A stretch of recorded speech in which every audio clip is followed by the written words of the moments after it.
Okay, so we're going to talk about the universe as it is now. Not the early universe, but the universe that's something like 13 billion years old, and it's doing something unusual. When you look at distant galaxies, by that I don't mean galaxies nearby our own Milky Way, like the Andromeda galaxies. I'm talking about galaxies that are tens of millions of light years away from us. And you look at how they're moving with respect to one another, they're generally moving away. Now that's not unexpected because we know the universe is expanding. So if the universe is expanding, then it means the space between galaxies is stretching. But what's going on that's unusual is that it's not just moving apart, it's moving apart and moving apart faster and faster. So the universe is actually accelerating. So then you say, okay, well, fair enough, the universe is accelerating. What's weird about that? What's funny about it is that if you just think of what's in the universe, we've got radiation and we've got matter that make up us, and then we've got dark matter. We would actually expect that the gravitational pull from those objects would slow down that movement so that the universe is expanding because of the hot Big Bang, the energy from the hot Big Bang, but then gravity begins to pull things back, and we should expect the galaxies to be slowing down. But they're not, they're moving away faster. And so it implies that, one of the things it implies is that there's some form of energy density being pumped in that's causing it to expand, that's overcoming the natural pull of gravity. It's like an anti-gravity. And this has been coined as dark energy. It's a bad name, really. But it not only is doing this, it's dominating all the other energy contributions in the universe today. In fact, if you add up all the types of energy that you could have, then you've basically got the radiation in the universe, you've got the matter content in the universe, and you've got this dark energy, and you've got the possibility of the curvature of the universe acting like an energy source. When you add all of these up, they come to unity, in terms of these funny units. The dark energy is about 70%. So 0.7 of this contribution is from this weird stuff that we don't know, we don't understand. The dark matter is making up about 27% as well. So together they're making up 97, 98% of the energy density of the universe that we just don't understand what it is. But today we're going to talk about the dark energy. So one of the things that I've been working on for the last few years is trying to understand the source of dark energy. Now, it could be that the source has always been there, and it's been there throughout the history of the universe, and it's just that it's come to dominate everything today, or in the recent past. By recent past, by the way, I mean within the last 7 billion years or so. We're talking cosmology here. It could be that it's been constant. That would be a term, that would be a quantity that is known as a cosmological constant, and we can come back to that. Another possibility is that it's something that has been evolving with time, and that it was subdominant early on, but perhaps it mimicked the matter and radiation in the universe. It pretended it was like matter and radiation. It followed the density of matter and radiation, it dropping, but for some reason, about 7 billion years ago, it came to dominate everything. And those are generally come under the name of quintessence theories, where it's evolved with time. Then there's possibilities that it's not due to some energy source at all, that what we're seeing here isn't either a cosmological constant, isn't some new form of energy, but what we're seeing is the first evidence that Einstein's theory of general relativity needs modifying. And we're seeing that it needs modifying on these large scales, the size of the universe, the observable universe. And these are called modified theories of gravity. And so these three possibilities are all being actively pursued as a way of understanding the observation that the universe is accelerating today. And I've been involved in kind of all three of them, trying to come up with models which try and mimic these. So if Einstein got it wrong, then there doesn't have to be dark energy, because maybe everything doesn't need to be sucked back together. That's right. So of course when we say Einstein's got it wrong, it's a bit like he's got it wrong perhaps on these larger scales, he's clearly brilliantly correct on solar system. Everything within the solar system is beautifully explained by Einstein's theory of gravity. In fact, to be honest, if I say it quietly, pretty much everything on even cosmological scales seems to be brilliantly explained by Einstein's theories of gravity. So any modification would have to be kind of quite small, but it could be that we just need these small modifications, in which case we don't need these new exotic forms of energy density to explain it. As you say, it's due to some change in the gravity, the curvature of the universe that's leading to the observations that the universe appears to be accelerating. Why do you say dark energy is not a good name? What would you call it? Well, I've just been thinking about that because I don't think dark energy is such a great name. There's lots of things that are dark, and it's not particularly that's special. Lots of things have got energy, and so it's not really that's special. But the thing that makes dark energy the important quantity it is that the pressure it has is negative. It's got a negative pressure, and that means it actually causes things to push apart. That's the way that you can imagine it. So something it's got you can think of it as having a bit like a tension associated with it, and it's smooth.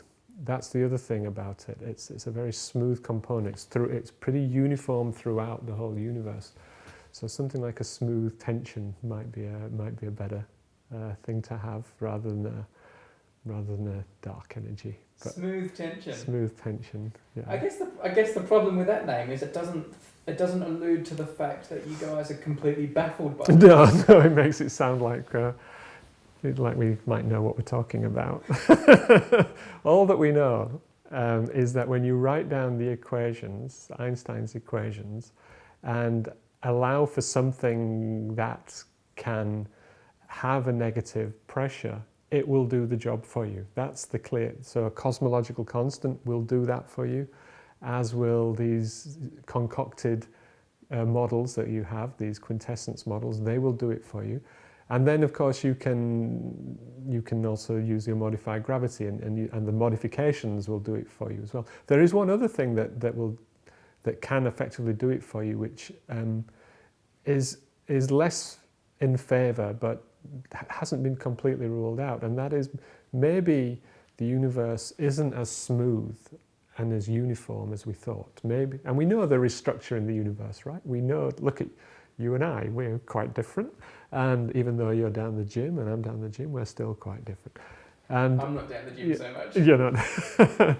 So there are structures out there. We know that galaxies are kind of clustered together in filaments, and those filaments kind of surround voids, so voids where there is lower density than on the average.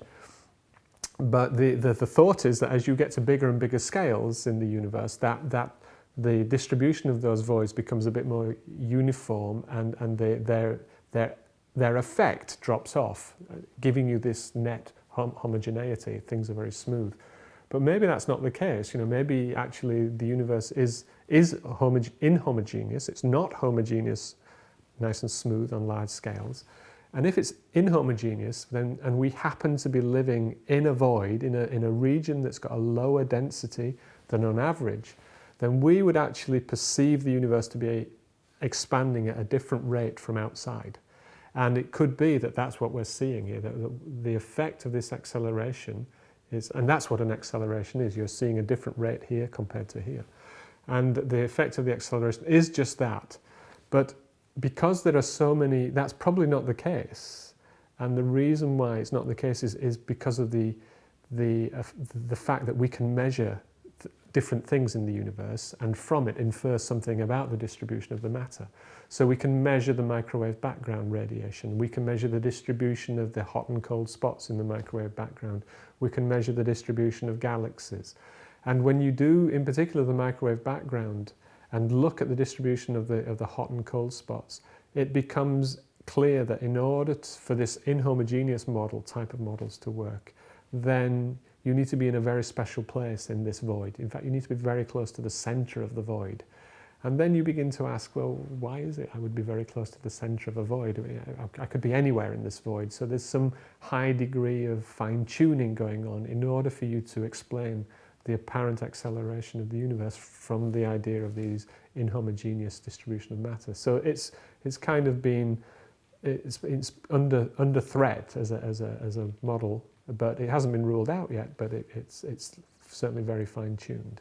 What is dark energy then? If under the theory of dark, I know there are all these different possible theories as to what's causing this acceleration. If it is the cliche dark energy,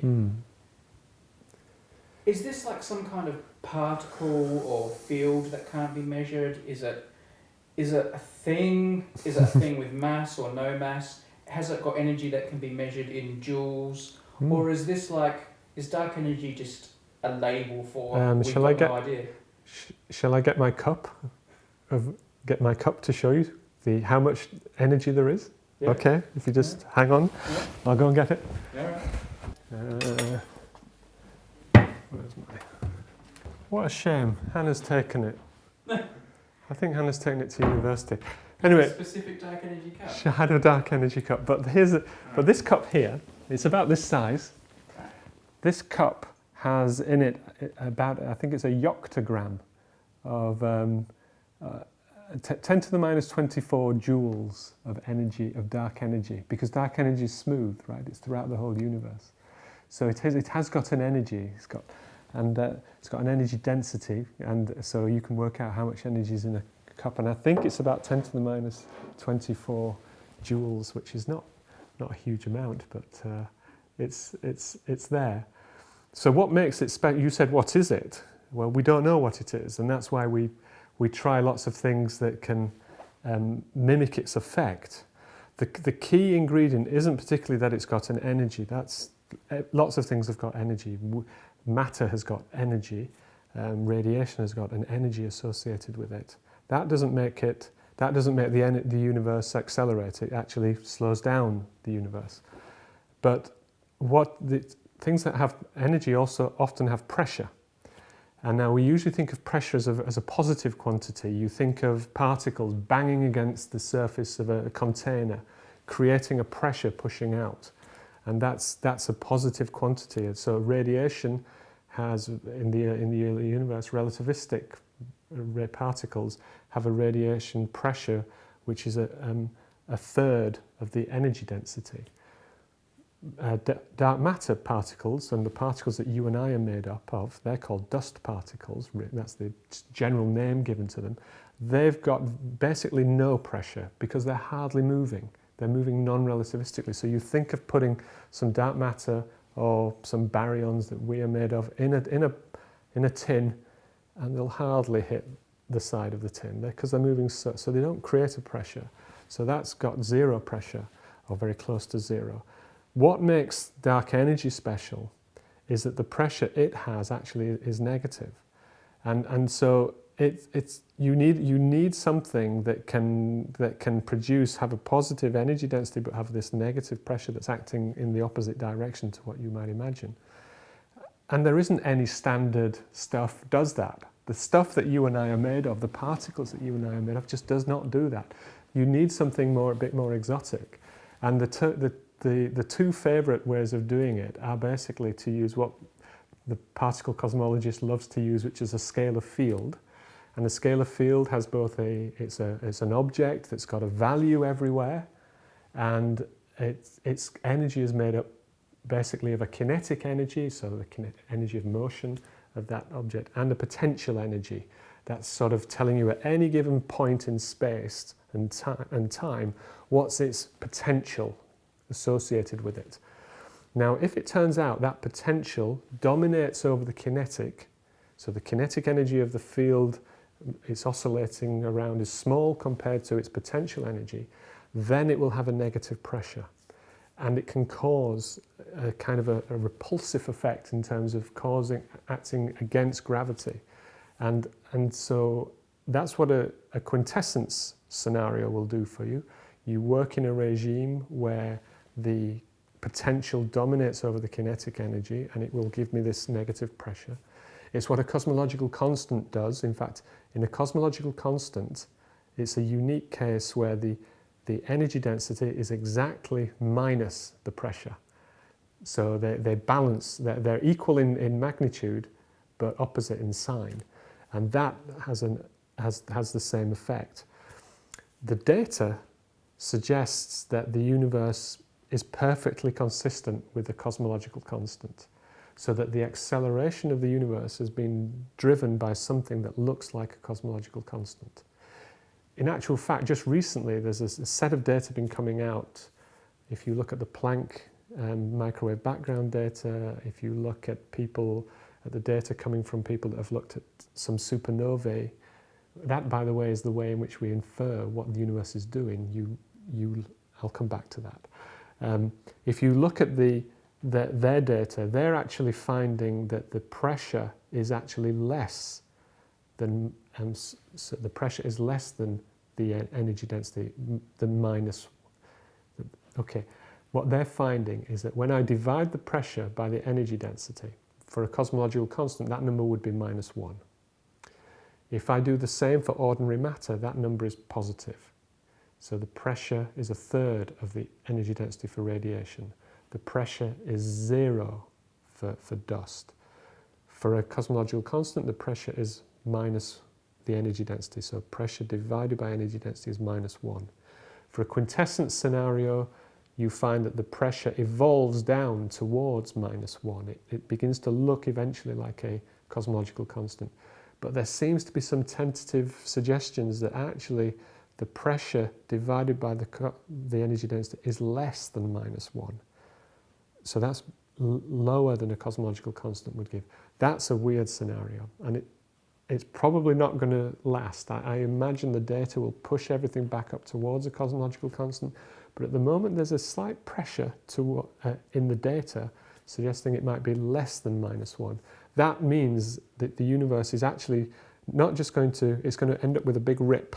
It's called a phantom scenario, and there'll be a future singularity where it will just tear apart because it's expanding so rapidly that first of all the galaxies begin to move apart rapidly, and then the matter within the galaxies begins to break up under the influence of the expansion of the universe. So they all break up, and then eventually the fabric of space-time itself will split. That's the idea. That's not good. It's not good. That's going to hurt property values. Yes, it's not going to do much for... no, London will carry on. I mean, people will just carry on in London. That'll be no problem. A faraway galaxy, Galaxy Z. Yeah. Is that galaxy being pulled away from us or pushed away from us? Oh, that's a good question. The dark energy is driving the expansion of the universe. So it's driving the relative size of the universe. So in that sense, I would say it's pulling the galaxies apart. You could also think of it as pushing them apart as well, though. But I think I would. No, actually, I think of it as pushing the galaxies apart, because to be pulling it apart, you need something outside of it to be doing that. And the dark energy is part of the overall system of space-time and matter and energy density. And so it's integral to it. So it's affecting the space-time. It's not outside of it pulling the space-time. So I'd say it's effectively pushing them apart through the effect it has on the overall size of the universe. That's a good question. I hadn't really thought about that. So it's just kind of this insidious thing that's everywhere, that's just making it get bigger. Yes, it's everywhere. There seems to be very little variation in it. In fact, no noticeable variation to date in it. So a constant, like a cosmological constant, would do that. It's just be the same everywhere. What do you need to find it? What's the Large Hadron Collider of dark energy? That's a very good question. So the key thing I think you need in cosmology really is there's usually not a single smoking gun. One of the benefits that you have in cosmology that you don't have necessarily at the Large Hadron Collider, they in some sense are complementary. In the Large Hadron Collider, its huge asset is the fact that it can produce the same situation millions, 600 million times a second collisions are occurring. So 600 million times a second you're producing the conditions of the very early universe 10 to the minus 11 seconds after the Big Bang. You can't do that in cosmology, it's gone. But what you can do is you can probe different epochs of the universe using different sets of data. So for example, the cosmic microwave background is really probing the universe as it was 300,000 years after the Big Bang. It's telling you what the universe looked like as those photons decoupled from the matter. But on the other hand, if I look at, say, the distribution of galaxies or of clusters of galaxies, that's telling me about the universe much later on, a few billion years later. If I look at the abundance of the primordial elements in the universe, that's telling me about the universe much earlier, a few minutes after the Big Bang. So there are these different epochs that I can probe. I can look, for example, at the distribution of the supernovae in distant galaxies. That is giving me a snapshot of how the universe is expanding at different moments. And by each of these, the distribution of the galaxies, the distribution of the hot and cold spots in the microwave background, the relative distance between the distant supernovas, they all depend upon how the universe is expanding. That means they all depend upon the source of dark energy that you've got, whether it's a source that's constant over time or whether it's a source that's varying over time. So what you really want to do is get as much data on these different epochs as you can and see what models they're all consistent with. And that'll be the key ingredient. It won't be that the microwave background will pin it down for me or the clusters of galaxies will pin it down. I will need all three, and I'll have to be able to bring them together and find which of the, if any, of the models best fits the combined total. And that'll be the way that we'll try and do it. So currently, one of the key things that's out there, there are specialist telescopes being built and now working. There's the Dark Energy Survey, which Nottingham we're part of, and that it says what it's going to do on the tin, right? This is trying to probe for evidence of, trying to find out what the dark energy is. And one of the ways it's going to try and do it is by looking as deep as it can at distant supernovae in distant galaxies. And why that could be really useful is that we've just said the universe is accelerating today. And we've just said what's the consequence of that. We've said it's going to rip everything apart, okay, eventually, if it was to carry on. But if I turn that back, if the universe always accelerated, then we would have never formed structures, right? The atoms in the universe would never have had a chance to pull together under gravitational attraction because the acceleration would have pushed them apart too quickly for gravity to pull them back. So we know the universe can't have always accelerated. So that means there's an epoch, there's a time in the universe where it went from a period of not accelerating to accelerating. And this is the epoch which the Dark Energy Survey is going to be trying to probe, because it can look deep enough into the universe to look at the distribution of the supernovae in galaxies at that scale. Now, if we can get enough information about that period, then what we will be able to do, hopefully, is start discriminating between the various models that try and explain dark energy, like the cosmological constant, like a quintessence model, like a modified gravity model, because they should all have slightly different ways in which we leave the decelerating period, that's called the matter-dominated era, and enter the accelerating period. So that's one way, for example, that we will try and test these. Dark energy, if it exists, dark energy is everywhere. Mm-hmm. You were saying it's in this room. It's in that cup. It's there, yeah. What is it about dark energy that makes you unable to detect it or measure it or be able to prove it's here? Because it hardly interacts with anything in the sense of... Hardly interacts with anything? It's moving galaxies. Right, it's a bit like gravity. It's not like gravity in the sense gravity sucks and this isn't. But gravity in this room is, very difficult to pin down. And if you had its big influence is on big scales with massive objects. And dark energy is doing the same thing. You know, just because you have put on a bit of weight over the last few months and, you know, you've grown. Thanks, Ed. Thanks. You can't put it down to the accelerating universe, right? Dark energy has absolutely no impact on us in our everyday lives because the forces that are binding us together are much stronger than the dark energy which is trying to pull us apart. The dark energy here is trying to pull us apart, that's true, but it's completely negligible compared to the forces within our bodies which are keeping us together and the force of gravity which is keeping us on the earth. So it becomes very difficult to determine it in the lab, but I am involved in an experiment, a proposed experiment which is going to try and do that. It's going to try and look for various forms of dark energy which are called chameleon fields.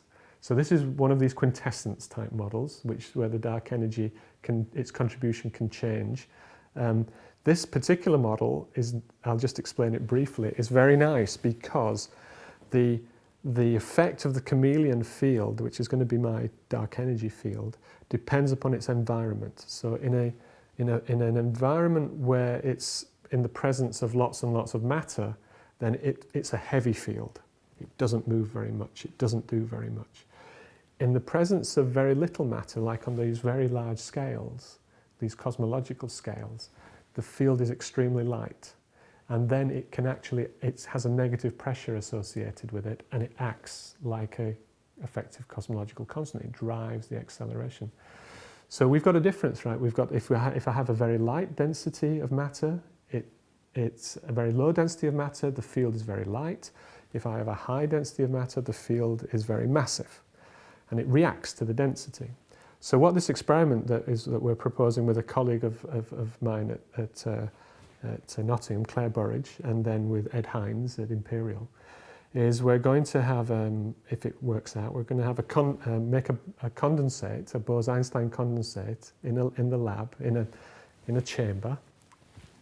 So you've got this gas of molecules in the chamber, and then we're going to separate them. You can move them apart, and we're going to, and remember, if this field is present, we've said it's everywhere. Okay, this chameleon field is everywhere. Well, at the moment, it won't do anything special. The two condensates are very similar. It'll have the same value in each of the condensates. But imagine now I bring a really massive source, something really massive, close to one of the condensates. So that means that this condensate is suddenly feeling a much bigger density. Source of what? It could be a heavy object. Okay, that would be ideal if it was some very massive heavy object. Then this bit of the Bose-Einstein, remember I've split the Bose-Einstein condensate, let me do it big, split it in a big way here. So there's one bit here that is now feeling this big source. So it feels more massive, its density has increased. But this one is still not experiencing that source. But remember what the chameleon field does, it reacts. Okay, it reacts to the local density. So it will feel much heavier here than it does here. And so it will change its profile. And what you can then do is you can quickly bring the sources back, and the two values of the chameleon field will kind of interact with one another. And we'll see, like in what's known as an interferometer, you can see interference effects from this chameleon. And that would be a way of testing for the chameleon model of dark energy. And that is a model that we can do we're going to try and do in the laboratory. You talked about how there was this matter-dominated period where dark energy wouldn't have been present or dominant. It could have been present, it just mustn't be dominant. Yeah. So there was a tipping point. Yes. What would have caused the tipping point? What would have reached what level for suddenly that to change? Oh, that's a good question. Yeah. So when you've got radiation and matter in a universe that's expanding, its contribution to the energy density drops. That's really straightforward to understand. But let's just remember what we mean by energy density. We mean the energy stored in a given volume. So and that's what a density is. It's per unit volume. So if you imagine the volume as being our universe, okay, and I have a given number of particles, this is our matter. Maybe I've got 10 particles, and initially the volume is maybe this big.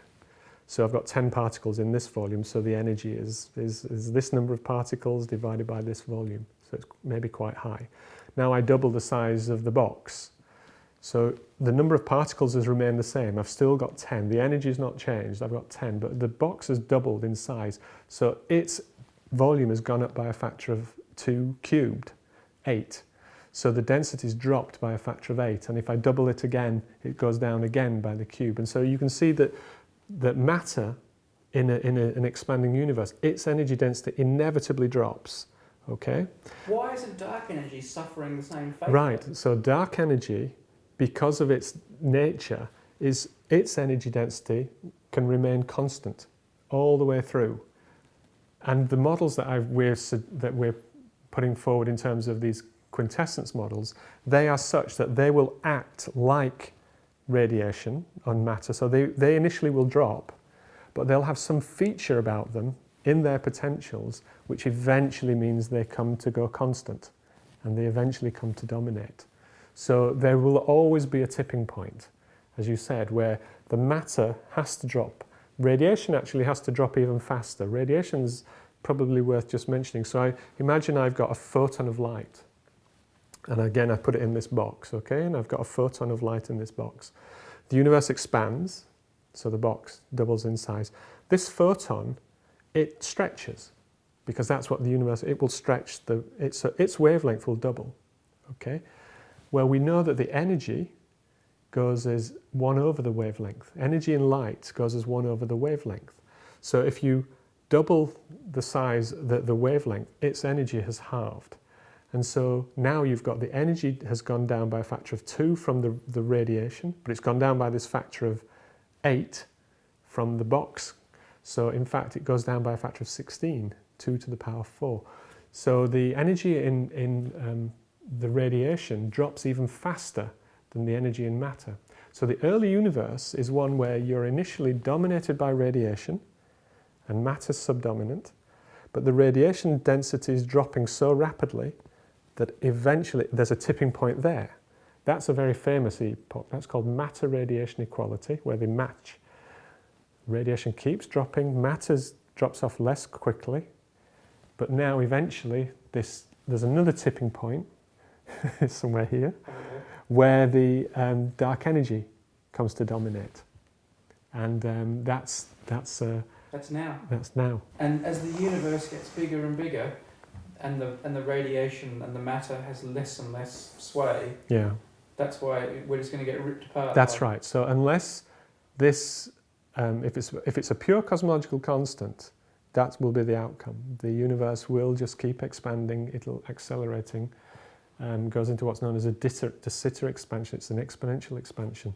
And yeah, first of all, what will happen is the galaxies will drift apart, because they're being pushed apart. So the first thing we will notice is that we'll see all the distant galaxies just moving away from us, and eventually we won't see any. There won't be any in our vicinity. So that's pretty sad. And then within our own galaxies, the stars will begin to move apart, and we'll see them drifting out. And then within our own, we won't be here by then, of course, but within our own solar system, that will happen, and then eventually the molecules and the atoms will themselves break up. But most people, I think, believe that this is probably a transient feature, and that what we're going to see is that there'll be some decay of the if it's a field, a scalar field responsible like a quintessence, that will decay, just like the decay in inflation, which then allows the universe to reheat. That there will be some decay, it will move back into something like a matter or a radiation-dominated universe again. From 0 degrees, you walk all the way around and you come back to 360 degrees. With a straight string, that's not quite right. The string sort of cuts out a bit of space. So when you walk around, it makes your space conical.